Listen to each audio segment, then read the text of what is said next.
We did not do a video of a trail this weekend because we were spending some time working on the JK. Ran into a few obstacles in working on it. I figured this would be a good opportunity, since we didn't get a chance to do a trail, to do something that a couple different viewers have asked for, and that was just doing a walkthrough on what we are running for our rigs here. So let's get into it, and I will give you guys kind of the lowdown and dirty on what we got going on for the JK and the JT.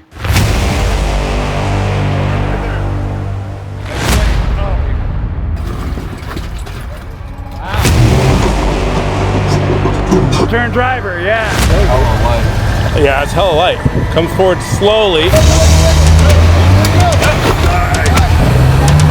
Nope, back up, back up. Oh, shit.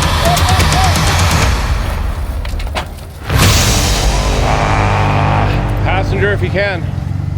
Right there. Good morning, and what's happening, Rare Fam? It is Tuesday morning here in Arizona. You probably noticed that we did not do a video of a trail this weekend because we were spending some time working on the JK. Ran into a few obstacles in working on it, unable to get it out on the trail again. And we still got some stuff to do, but I figured this would be a good opportunity, since we didn't get a chance to do a trail, to do something that a couple different viewers have asked for, and that was just doing a walkthrough on what we are running for our rigs here. So let's get into it, and I will give you guys kind of the lowdown and dirty on what we got going on for the JK and the JT, what they're made out of, and you know, kind of the reasoning behind some of the different things that we've done with them, and maybe even talking about some plans for the future going forward with them. Let's get into it. All right, well, I think we will probably start with the JT first, since that was how this whole journey began. We've had this Gladiator for about 2 years roughly, and when we first started doing trails, she was still bone stock, and we were just taking like really light, easy trails, nothing crazy, you know, plain dirt roads and stuff like that. But after doing a few tougher trails, I decided that I wanted to do more.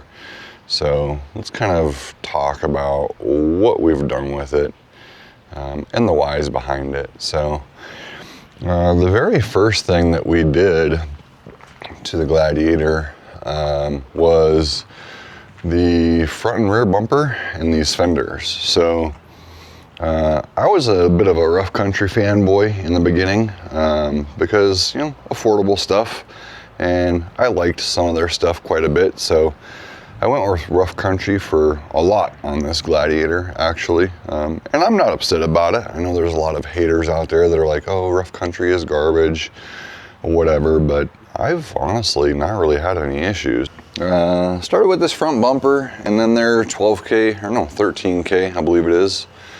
Yeah, the 13K winch. Wanted to make sure that if we got stuck, we could get ourselves unstuck. So that was a pretty important piece that had to go on right away. And then at the same time, we also did these fenders, both for the front and the rear. So they have a very similar look and feel of the stock fenders. But what's different about them is that they are a highline design. So you get a lot more clearance, and then there is no liner.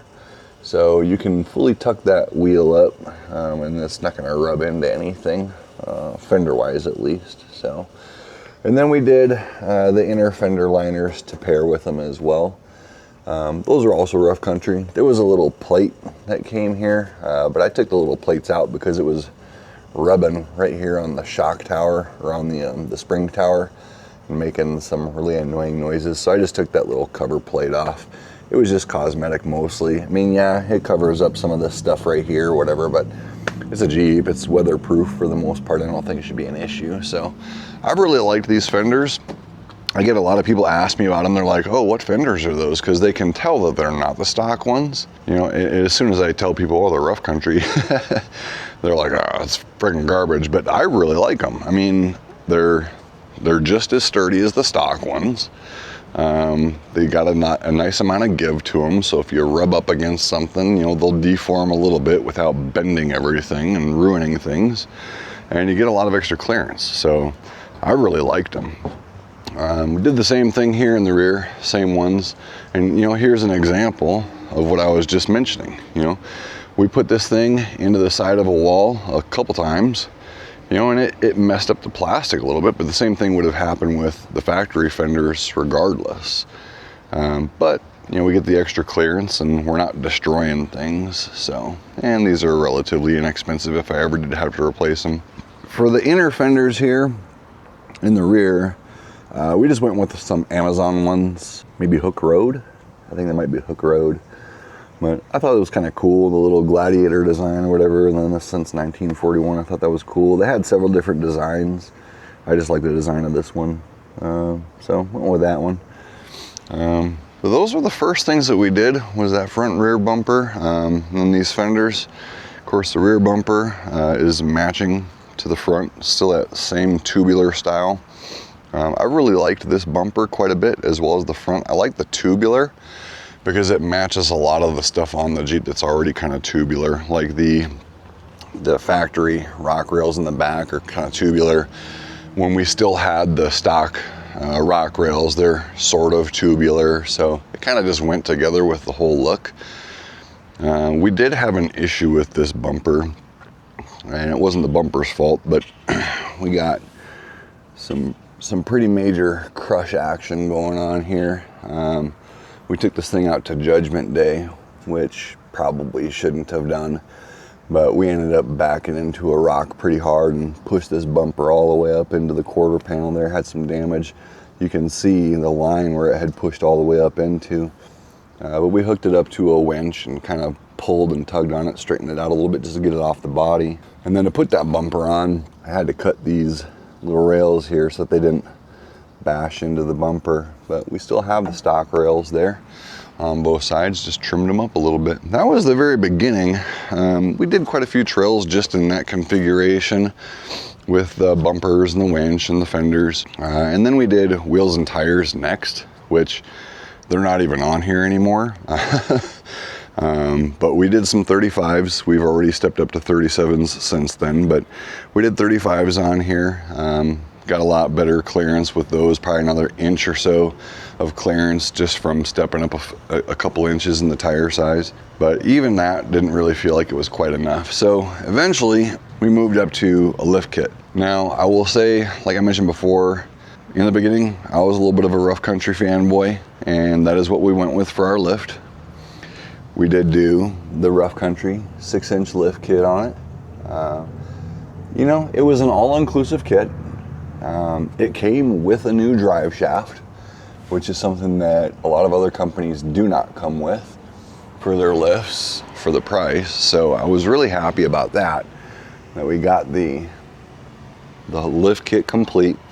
Came with everything that we needed, including the drive shaft, so I didn't have to mess with that or do any guesswork.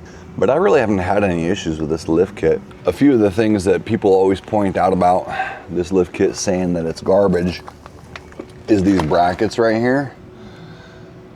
So these drop brackets bring your lower control arm and your upper control arm down so that you can keep your pinion angle set. And they say that these brackets are trash. I don't know, dude. I haven't had any issues with them. They're still in good shape. Even after beating the piss out of this thing, they're holding up just fine for me. So no complaints there on my side. The rear came with new brake lines as well. You did need some extended brake lines, and it came with that also. I do have some leaking rear shocks. That was part of that rough country kit. My shocks are leaking in the rear, so that is it's a minor complaint. They've only been on here for maybe about a year or so, and they're already leaking. But we have wheeled it pretty hard, so I can't really say I'm terribly surprised. From there, after the lift kit, you know, we still did quite a bit of wheeling as is, just in that configuration. So it was the bumpers, the fenders, wheels, tires, and then the lift kit. Put some side steps on it, and the side steps came off pretty quick. We did the Terminator trails, and going over a couple of the different like kind of zigzags that you go through rocks where it's pretty tight. I couldn't make the corners, you know, in one shot. And I thought that because the side steps were solid steel construction that they'd be fine to use to kind of pivot off of. I tried that and that was not the case at all. I used them to pivot off them and crushed them, mangled them up pretty bad. They were still salvageable, so I took them off, straightened them out, repainted them, sold them on Marketplace for pretty cheap before they got too terribly destroyed. I didn't want to keep on doing more damage to them, so I sold those. And then after that, that was when we stepped up to getting into some of the more higher end or better grade parts, which was these Metal Cloak Overland rock sliders. I really like these rock sliders. They have taken a hell of a beating both on this, and you'll see I got them on the JK as well, but these things are pretty beefy for just a bolt-on design. They bolt to the body mounts just like the stock ones, and to the pinch weld just like the stock ones, but just the construction is just so much more sturdy. 3/16 inch plate all the way throughout construction, and then of course you got DOM steel tubing. They haven't let me down with the Gladiator at all. One of the things I thought was really cool about the design on the Gladiator for these ones is if you take a look, you can see that they kind of angle out a little bit towards the rear to kind of help deflect a little bit away from the rear tire as you're approaching an obstacle. You get a little bit of deflection there, which I thought was pretty cool. Most of the other designs just go straight down. This is a very simple design, but I like that little extra touch. And of course the tubular look of it, kind of just tied together with everything. And they're pretty expensive, not gonna lie, but I've been very happy with them. And again, they haven't let me down. I have beat the piss out of this thing prior to getting the JK, and I mean, they got some scratches, but that's about it.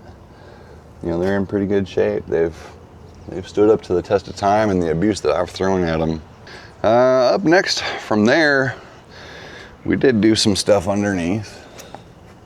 So under here, we went with the Metal Cloak HD tie rod and drag link steering setup with the Fox stabilizer. We also did the track bar relocation bracket, especially since we have a 6-inch lift on here. I figured it'd be probably pretty important. We also did the high steer setup for the drag link. So our drag link is on the top side of the knuckle. Just helps out a little bit with bringing some of the geometry back to where it should be. And then we did the Metal Cloak diff skids. I'm not the greatest driver, and I do hit things quite a bit on the bottom. We did diff skids. We got those on the front and the rear. We'll swing over to the rear and show you that as well.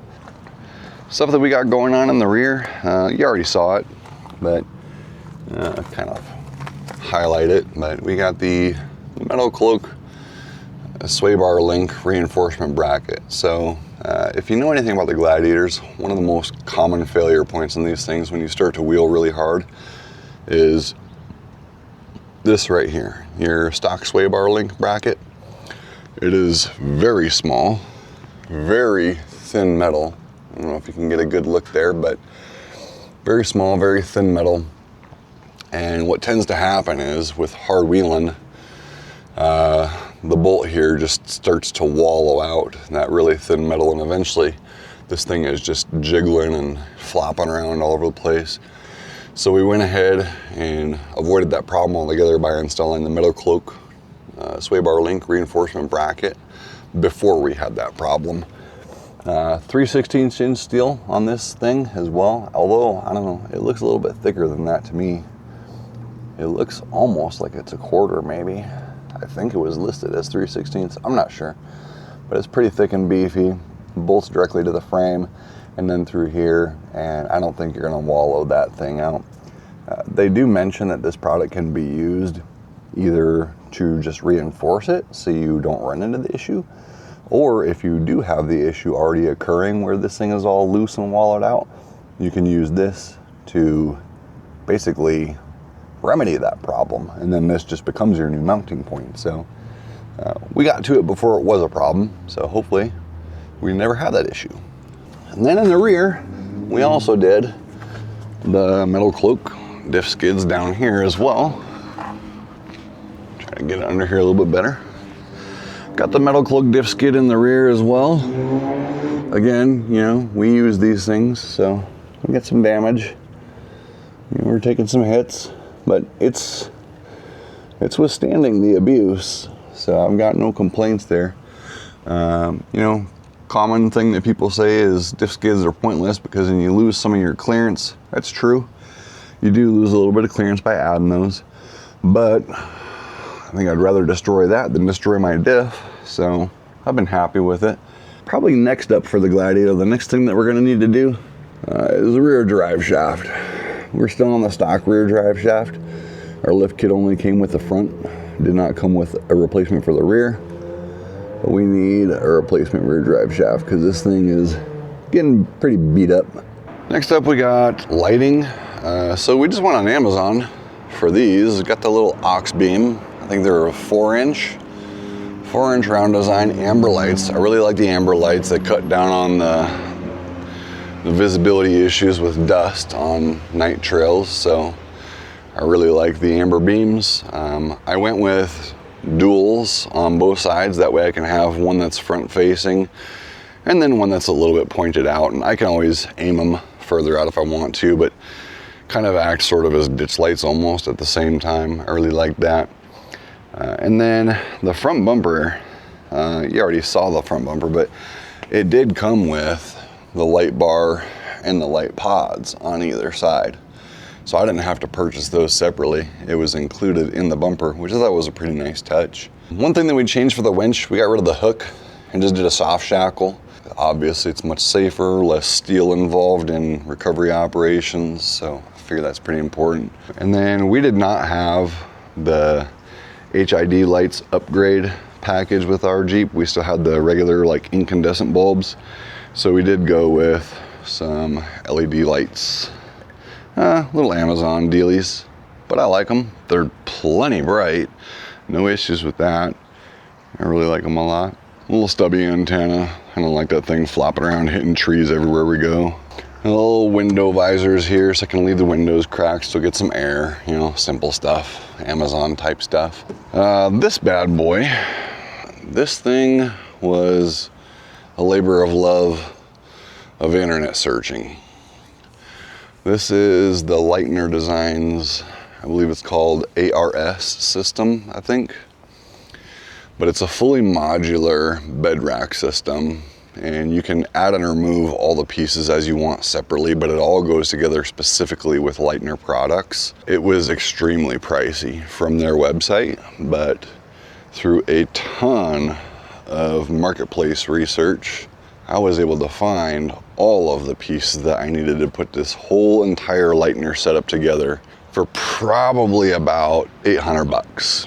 And I think if I were to purchase it directly off their website, it would have cost me probably closer to like $4 grand. So the base system alone, I think, I want to say is $2 grand, give or take.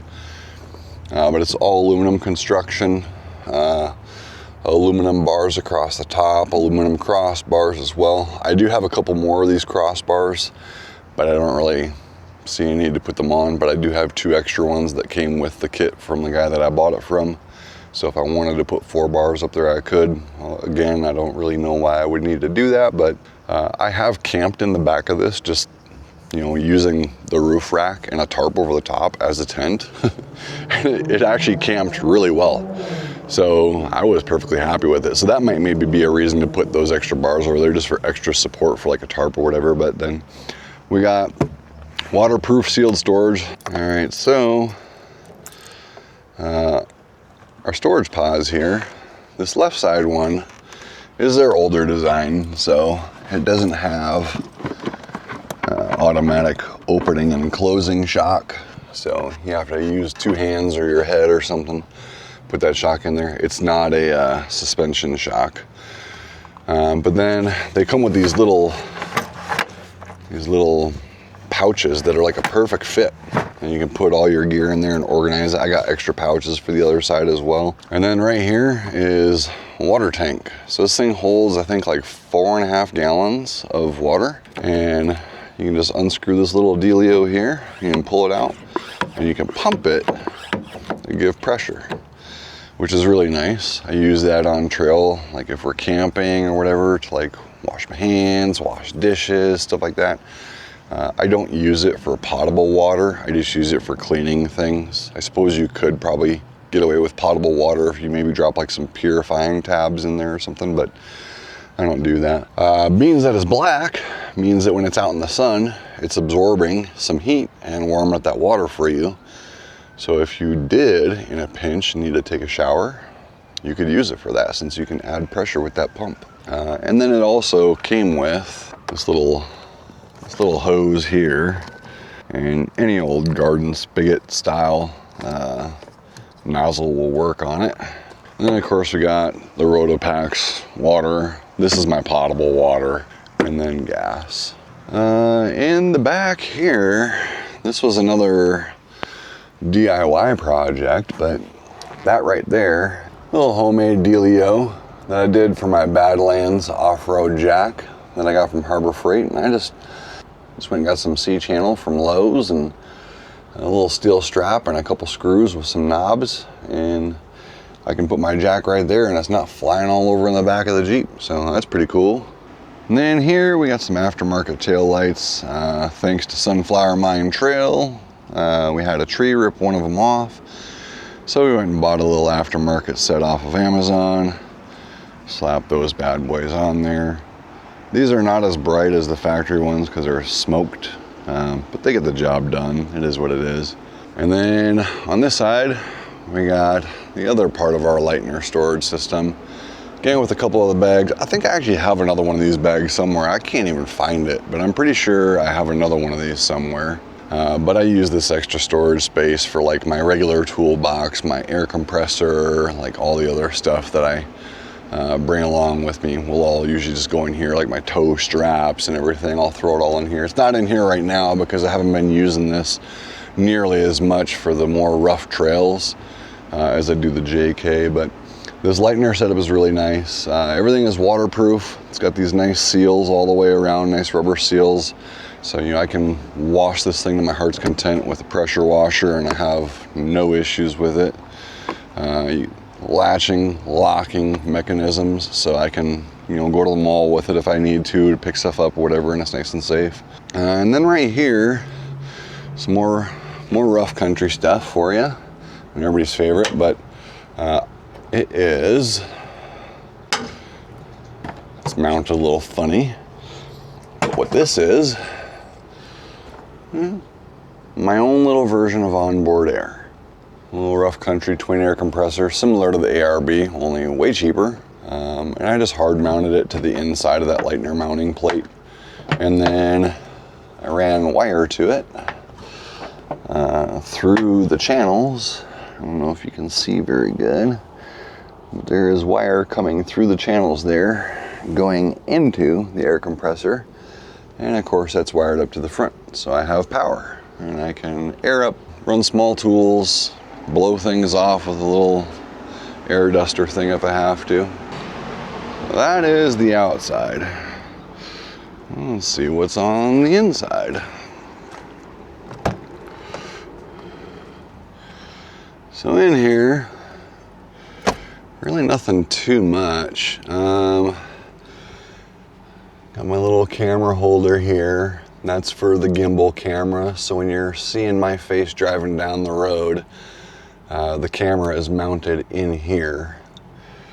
And then I've got my dash cam mount here that I use to mount the camera that I'm actually filming this with right now as we speak.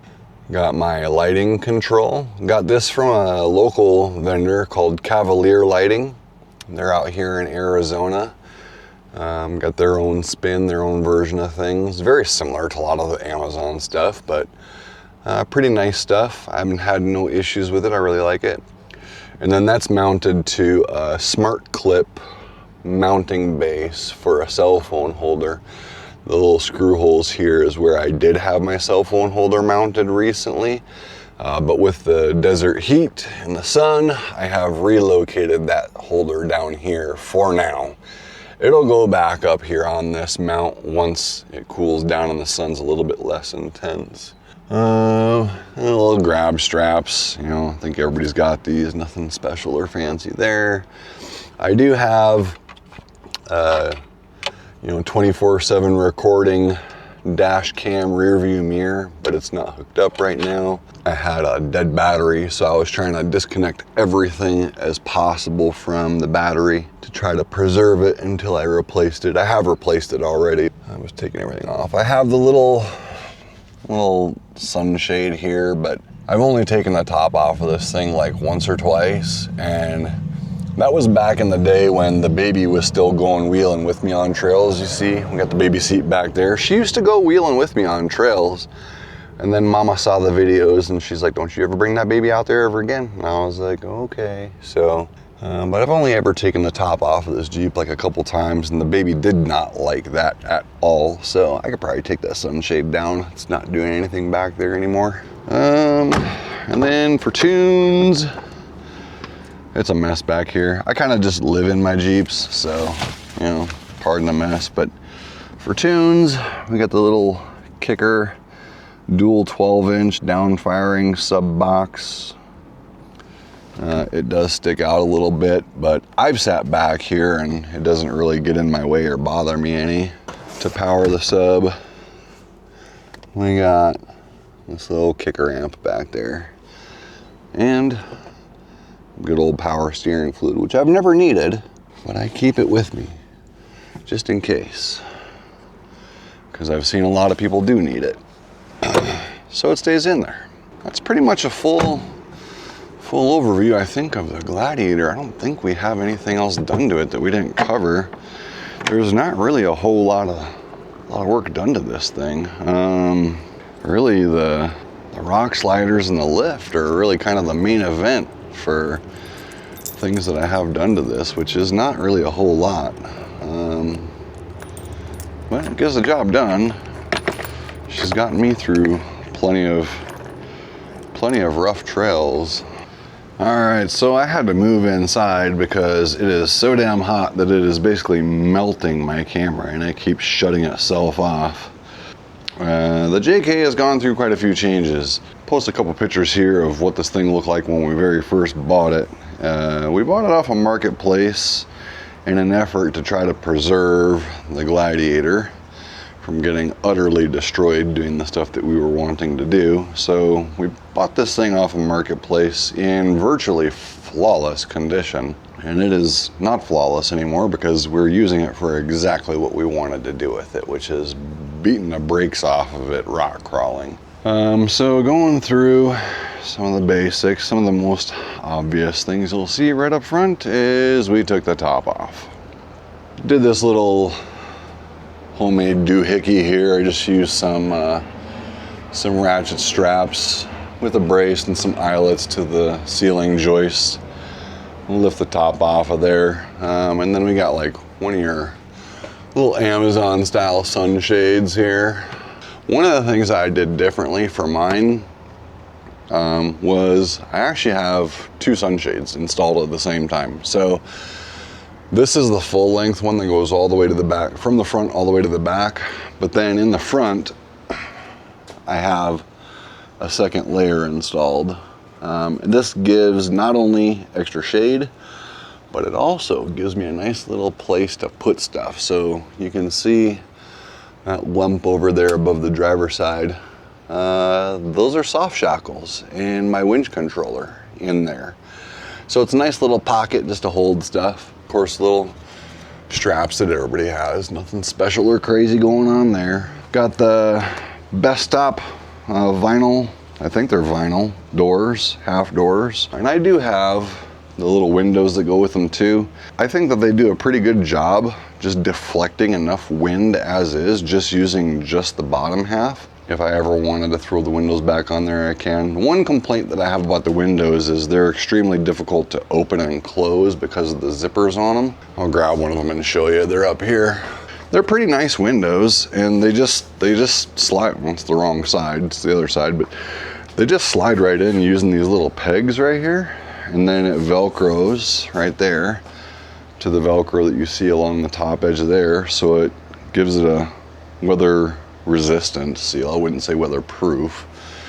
And then it has this inner seal all the way around the side of it as well. Again, weather resistant. I wouldn't call it weatherproof. Water will still get in there to a certain extent, but if you have like a torrential downpour, you'll be somewhat covered.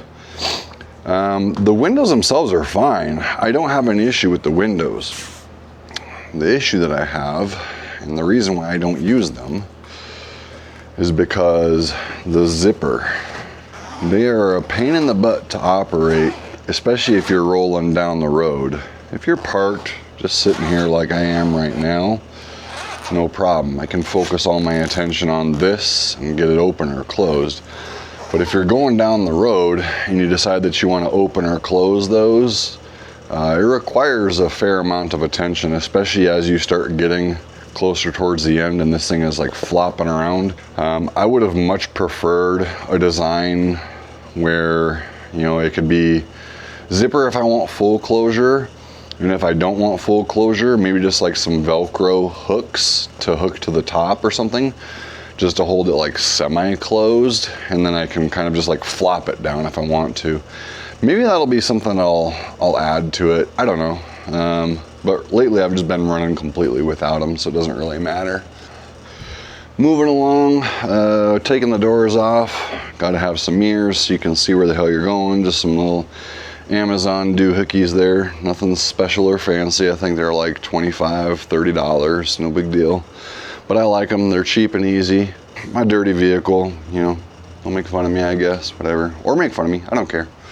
Do whatever. So this rack, it originally came with the Jeep when I purchased it. The guy that I bought the Jeep from, he had it set up as a complete overlanding rig.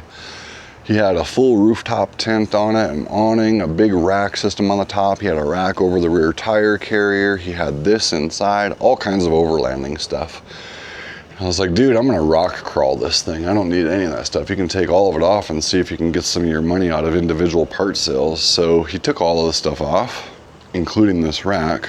And then when I decided to take the tire carrier off of it and throw the tire in the back, which is where it's at currently, I decided, you know, if I have something like this to, you know, if that tire ever was to go flopping around in the back, it'll keep it in place. It's also a place to put stuff.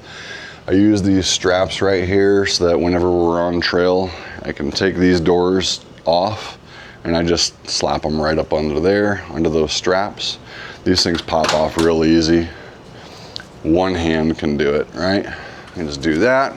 And then of course, I'm not gonna strap them down right now, but I'll just put them up here and just drop them under those straps. And then I can roll down the trail completely topless, doorless, and then still have the doors to easily throw back on whenever we're done. So I really like that. This rack is from American Adventure Labs. It is, I believe, called their Overland Shelf. Nice solid steel, sturdy base construction, steel uppers, so you can strap things to it, and you know it'll withstand some weight and some stress from your straps and whatever. But the actual base of it itself is all aluminum, so it's nice and light, doesn't weigh you down too much, and it's nice and sturdy and structural. And then this little rubber mat I just installed is a barbecue grill mat. That's all it is, from Lowe's. I just went and got a little rubber weatherproof barbecue grill mat so that when I throw things back there, they're not rattling around everywhere. We've lost our tail lights a couple of times, so we got some different tail lights. You can see we've bashed into some things. We got some trail band-aids here and whatever, but this hit is not what caused the tail light breakage. That was something totally different. We backed this thing into an obstacle, got wedged doing a wash run, an unexplored previously wash run. Took some damage here to the seal for the top. So whenever we put the top on, water probably gets in here. I don't know. So we got new tail lights, which we've already hit these and ripped these off a couple times as well. But a lot of damage here. That's a project for another day, or I might not even bother with it. We just recently did this. This is the Evo rear bumper delete fascia cover. And then we did the Evo recovery point shackle mounts. And then just like some Amazon D-rings. We wrenched these things down nice and tight. I know a lot of people are like, you shouldn't leave these things on your vehicle because they could fly off. I wrenched the piss out of these. I stuck a tool through the center eyelet there and cranked on these things with quite a bit of force. So much so, in fact, that they'll hang here all by themselves. Like, those things ain't going anywhere. But I really like this fascia rear bumper delete. About an inch of the frame horn does still stick out the way it normally comes. So we did that cut. We cut that horn off so we don't have the extra sticking out. I really like that. Got a little extra space, a little extra, you know, an inch or so, give or take, extra clearance. Other things that we got going on back here, we just have the full Metal Cloak 3.5-inch game changer on this, so it's gonna be the same all the way around. But we beat up our shocks quite a bit. We got the full R-Tech rear truss on the rear. We have new diff covers actually coming right now. Ordered them already, just waiting for them to show up. But we got Curry diff covers coming. So that's still the stock diff cover, but we got new ones coming. Rear gearing and front gearing is 513s. We got 513 gears. This thing did come with a nice Metal Cloak bumper and tire carrier combo. But when I wanted to get that extra clearance by doing this, I obviously took that thing off, sold it on Marketplace to a buddy. Got the spare tire delete kit here, so it still vents from behind the license plate. Got the little light, brake light, license plate lights all included, so we're still legal. And we got the Metal Cloak armor skins. These armor skins have mounting points here, here, here, and here for the tubular fenders, which are a pairing to these in the front. But I took them off recently. Again, just looking for more clearance. But these are nice and sturdy. You know, I've taken some hits to them. Got a little bit of damage, but nothing too wild or crazy, and I'm not stressed over it. This is the beater rig. Going with the Metal Cloak and the tubular style theme. We have the same rock sliders on here as we do on the Gladiator. Only a lot smaller, but they're the same ones. So nice 3/16" steel DOM tubing. We've come down really hard on these. So you can see we have a little bit of a bend right here coming in towards the body. I may or may not bend that out. It doesn't really bother me. I don't care. Like I said, this is the beater rig, so it doesn't upset me. We got the rocker guard armor, but we've hit so bad that it is starting to pull out from the actual rocker panel. So we're taking some damage. Then we got the Metal Cloak front fender. This is just the mounting base. This isn't actually the fender. I took the fender off of the front and the rear. This isn't the fender. This is just the mounting base to it. So you mount the fender here, and then the top part of the fender rests on top of this tube and just holds it in place. It's all steel construction, it's pretty sturdy, but they stick out really far. The fenders that were on here, if you look at my tire profile, they almost completely covered the tires. That's how wide those fenders were. So I just took them off. We were hitting them quite a bit, and if you look right here, this body damage is actually from the fender itself. The fenders are so strong that when I laid this thing on its side on an obstacle one day, the fender took basically no damage other than cosmetic, just some scratches. But it pushed this whole thing into the factory body panel and messed up our body panel. So that's how strong the metal cloak fenders are. You can lay your Jeep on them and the fenders will be perfectly fine. The Jeep that they're attached to is going to probably take some damage. Wheels and tires, 17-inch wheels. I'm not sure about the back spacing or anything like that, but 37-inch Nitto Trail grapplers. I think I forgot to mention the Gladiator is also on 37s Nittos. Those are ridge grapplers. Got the metal cloak shocks, the Red Sport shocks with the Game Changer setup. When I bought this Jeep, it had the 6-pack shocks, which are really good shocks, and I believe they're the longest travel shocks in the industry for the Jeep in its, you know, stock configuration for the suspension setup. But you have to rebuild them every so often, and I didn't want to deal with that headache, so I just downgraded to the Rocksport Reds, which are still a very good long travel shock. The valving on them is really nice. The ride is really comfortable. I get tons of flex, tons of extension on these things, lots of droop, lots of stuff.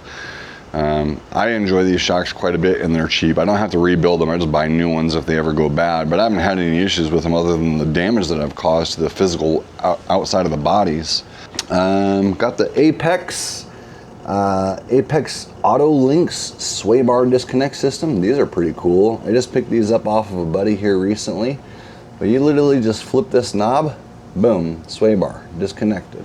Metal Cloak front bumper, still have that on here. It's the frame built bumper from Metal Cloak with the Warren Xeon 10S winch. This winch has put in a lot of work. A lot of work.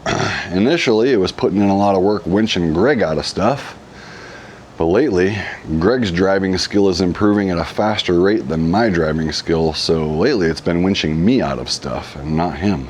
Mojab recessed mount winch hook. I really like this whole setup. Keeps it all nice and tight. Got the synthetic winch line in there. Got the Harbor Freight lights here. I really like these Harbor Freight lights. They are incredibly bright. They have a high beam and a low beam and a driving light. So you can leave them on 24/7 with the driving light, and they basically are just like your regular marker lights here. Love these lights. Very inexpensive for what you get. I would say they're similar to, I believe, the Baja Designs LP6s. I think they're called, but I really like these for the price that I paid for these. I think they're about 150, 160 each. You can't touch Baja Designs for that price. They have some little side shooters, so they spill out nice and good to the side. You've probably seen some pictures and videos, and I'll even probably throw something up here to show you how that all looks, but they provide a lot of light to the front and to the rear, both in high and low settings. All right, and then some additional lighting that we got up here. More Harbor Freight brand road shock lights. These ones have the side shooters as well, plus I have pointed out a little bit as well, so they kind of throw at about a 45-degree angle, and then the side shooters kind of get out towards my doors and stuff, so I can see pretty much everything that's around me really well with these lights. I'm really digging that. I guess since we're already upright, we'll continue on with the interior here. Little light switch panel from Amazon, nothing crazy, but controls my rock lights and then my side shooters. These ones aren't switched yet to anything. The front bumper lights, the road shock lights, are wired up to this, which has a selector for high and low. This was the switch that I originally had my rock lights wired up to. And then override switches for the front and rear lockers, so I don't have to use the stock locker control panel if I don't want to, which is down here. It's out of the way. It's a little bit annoying. I do tend to use that more frequently lately, but if I ever want to override, I can just use these whenever I want. I can turn these on when the vehicle's not even running. I don't know if you can hear it, but I can lock them right now. So those are nice. Then of course camera mount again for if I'm filming like the talking head stuff as we're rolling along. Got my mount up here for the camera that I'm holding in my hand right now. Got my little overhead rack, just a little Amazon doohickey, nothing super wild or crazy or expensive. Then we got the Motorola base radio. I think it's I want to say it's the MXT 115, I think. And then I also got their speaker addition to it as well. So we get some good volume out of it when we're cruising down the road at a higher rate of speed, like the highway or whatever. I do keep portable radios still with me for like spotting and whatever. And like I mentioned earlier, I keep this second layer for additional shade, but also for things like soft shackles. I got my soft shackles tucked up in there. Then in here, I've got my winch controller. So it's a nice little way just to keep stuff put away. A little center control panel, tray thing to hold stuff. It's not really a whole lot of places to put things in a Jeep. If you ever had one, you know what I'm talking about. But there's really nowhere to put stuff in here. This little pouch here came with the sunshade, but it's a nice place to put stuff. That's my inverter, so I can charge the drone while we're rolling around. First aid kit, fire extinguisher, definitely stuff you should always have with you when you're going wheeling. We'll jump underneath, take a look at some of the older and newer stuff. So, like I mentioned, we have the full metal cloak game changer lift on it. 3.5 inch front and rear. So, pretty nice setup. It's done me very well. I do have new control arm bushings that I will probably be swapping onto this thing relatively soon, but for right now, they're just gonna sit in the package. But that should give it a full refresh, back to new. And then stuff that we just recently did. So we have the Evo Protec kit for the oil pan and the transmission pan. So this for the transmission pan and this for the oil pan literally bolt directly to the bolts for the pans themselves. So pretty interesting and unique design. That way it doesn't require any brackets hanging off the side of anything. I really like that design. It's nice and clean and simple. But I did develop some leaks from doing that. So I'm gonna have to probably drop this stuff and reseal it. It is what it is. And then this doesn't do anything other than just connect the two plates so that you have one continuous plate going across and you don't have anything getting wedged up in between the two plates. I know some people are like, oh, well, these bolts are exposed, you're gonna get caught on stuff. Dude, I wheeled the hell out of this thing on LOD this past weekend, and the bolts here did not take any damage at all. The only damage that I took was right here, pretty minor, nothing too crazy. And then the Evo cross member skid plate, which also covers up the exhaust crossover, and then the Evo cross member, which is inside of here. You can see a little glimpse of it. And then we just installed the Barnes four-wheel drive transfer skid plate and gas tank skid plate. So the gas tank skid plate, I think, is 3/16 inch steel, still plenty durable, and it just sheathes and wraps right over the stock gas tank. The transfer case skid plate is 1/4 inch steel, and it's braced and reinforced on the inside of it as well. So you got a lot of extra protection. Let's try to get a better look here. But it's got extra bracing on the inside as well. Plenty of beef. We welded on an inline MagnaFlow muffler. Our stock muffler just kept getting destroyed constantly. So we pulled the stock muffler off and then welded this MagnaFlow inline muffler on, and then we have no can in the back anymore, which helps us with some clearance. It's pretty nice. We got Adams drive shafts, front and rear. They've seen some damage periodically. They got a little bit of abuse, but they're still holding up just fine. And of course, better look at the Artec trusses. So there's the front. We also got the C-gussets welded on there as well. So provide some extra strength to our stock Dana 44 axles. Back to the skid plate. setup. So because the front end is all Evo and the back end is all Barnes, it wasn't made to work together. So since the Barnes is 1/4 inch and the Evo is 3/16 inch, I decided it'd probably just be easier to cut the 3/16 inch. So I cut this a little bit short so that it didn't interfere with the Barnes plate. Could have gone either way with it, but I decided to leave the Barnes plate fully intact, being 1/4 inch. It fully wraps around the cross member. So if for any reason this Evo plate ever gets too destroyed to where it's not usable anymore and needs to be replaced, I could just pull it off and the Barnes skid plate would still be protecting my cross member. So that was the main reason why I chose to go the direction of cutting the Evo instead of the Barnes, vice versa, whatever. So I've got them working together pretty good. So far, I haven't had a chance to take it out and bash on it since doing the little collab there, but it gets the job done. And then probably the last thing I think is the rock lighting, which people laugh, but it's just the little light strips that you get from like AutoZone for like pickup trucks and stuff. That's all I'm using. I think these were like $11 or $12 for a pair. So I have 2 on each wheel, 1 in front of and 1 behind each wheel. And then I have 2 going down the side rails.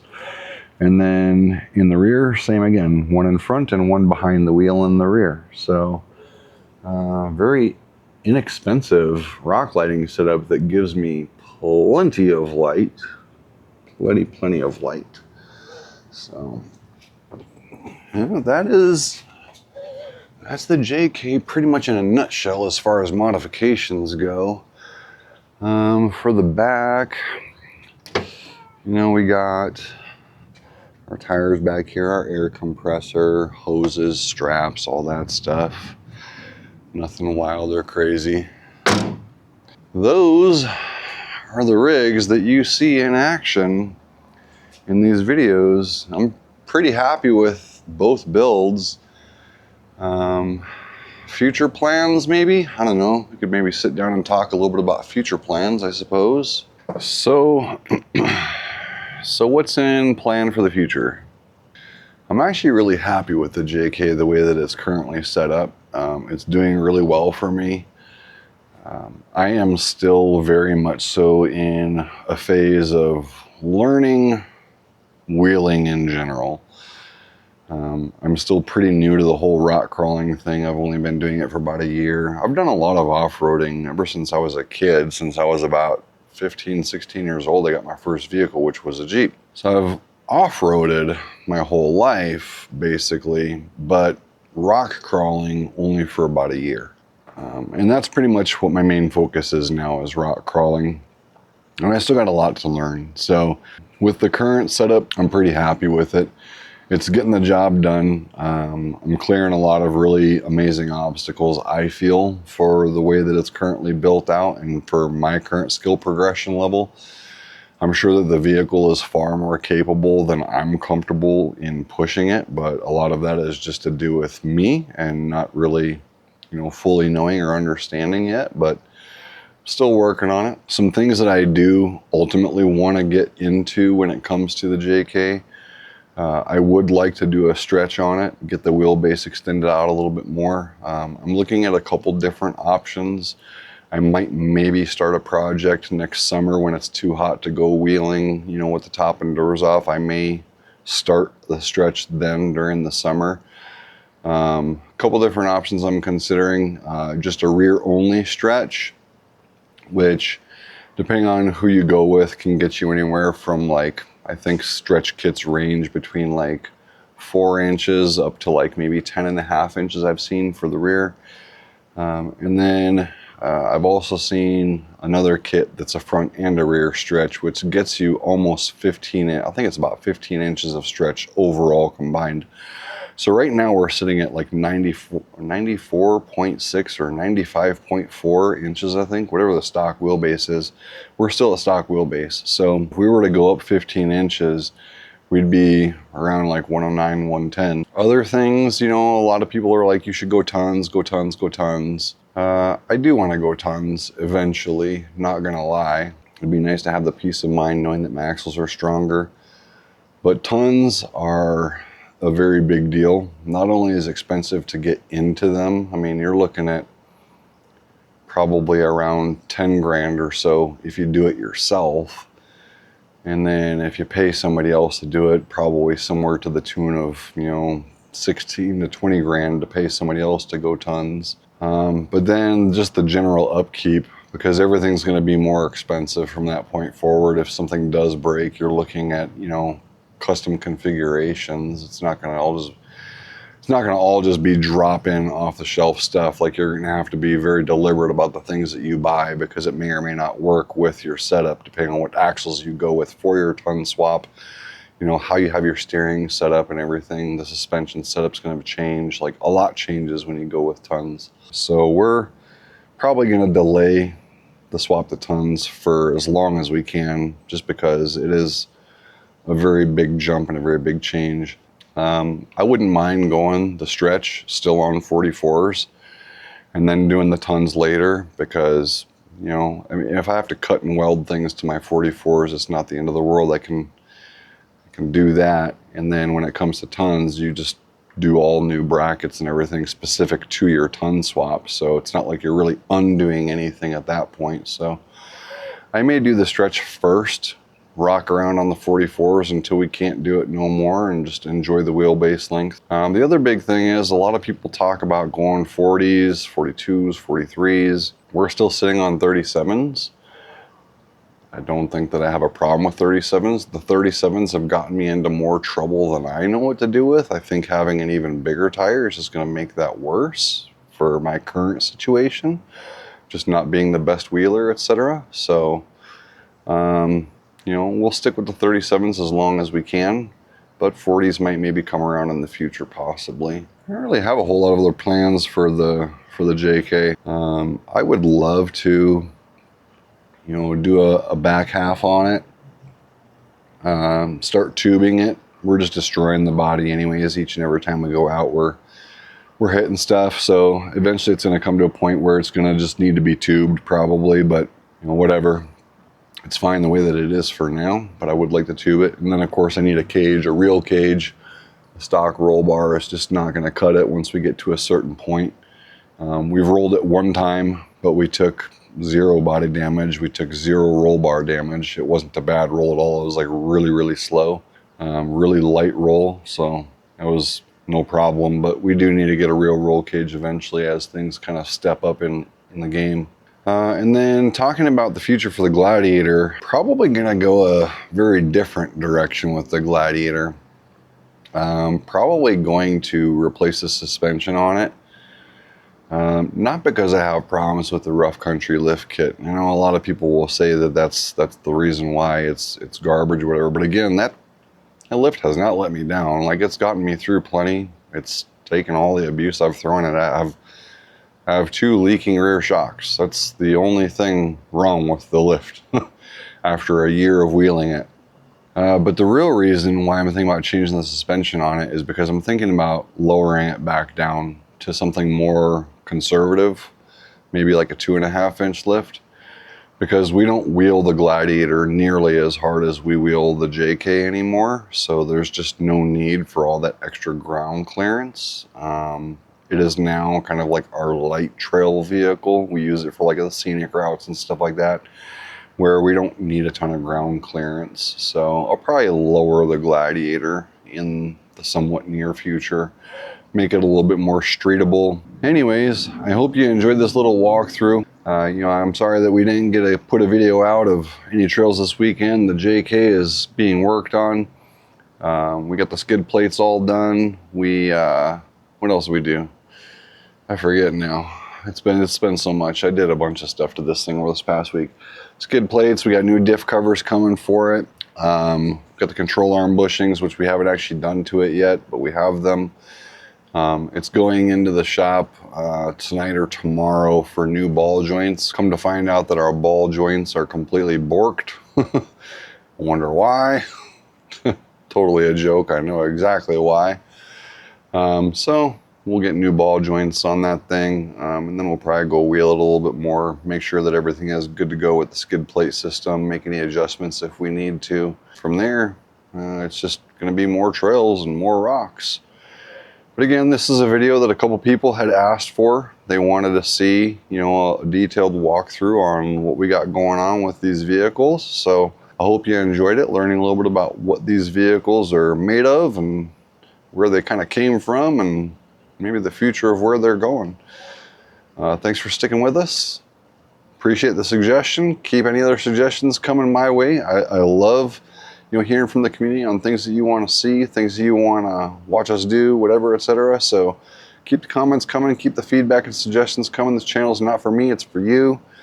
This detailed walkthrough is just a little glimpse into my own personal life, but you know, this channel is really dedicated to just kind of following my journey of learning this whole off-roading, rock crawling, and all that stuff. I'm not a how-to guy. I'm not a pro. I'm not an expert. I'm not good at any of this stuff. If you go back and you watch some of the videos, I have a lot of learning to still do. But I'm not afraid to try, and I hope you enjoy the journey with me. Until next time, let's go, baby.